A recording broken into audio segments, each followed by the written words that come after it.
வணக்கம், நான் உங்கள் மாரியம்மன் செந்தில் ரேவதி. நம்ம எங்கே இருக்கோம்னா மகாராஷ்டிராலேருந்து போகிற வழியில தான். இங்கே வந்து திராட்சை பழ தோட்டத்தை பார்த்தோன்னே நான் அண்ணாண்ட ராவடி பண்ணி திராட்சை தோட்டத்தை நிப்பாட்டி எடுக்கலான்னு போட்டேன். இதுதான் ஃபுல்லாக திராட்சை தோட்டம் ஃபுல்லாக இருக்குது. என்னென்னா திராட்சை வந்து பொறிச்சிட்டு இப்போ தான் நல்லா சுத்தம் செஞ்சாங்கன்னு சொல்லி சொன்னாங்க. கொஞ்சம் வருத்தமாயிடுச்சு. போகும்போது இருந்துச்சு, அண்ணாட நிறுத்த சொன்னேன், அண்ணா நிறுத்தலை. இந்த தடவை வந்து நிறுத்திடுச்சு. ரொம்ப ரொம்ப ஹாப்பியாக இருக்குது. திராட்சை தோட்டத்தை வந்து சாப்பிட்டு தான் பார்த்துருக்கோம் இல்லையா, விளைஞ்சி பார்த்ததில்ல.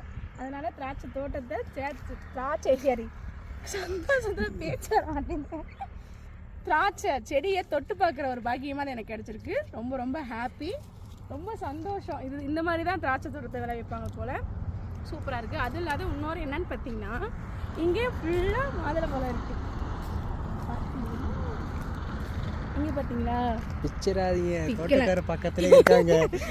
அங்கே தோட்டத்துக்கார 4 பேர் குரு குருன்னு பார்க்குறாங்க.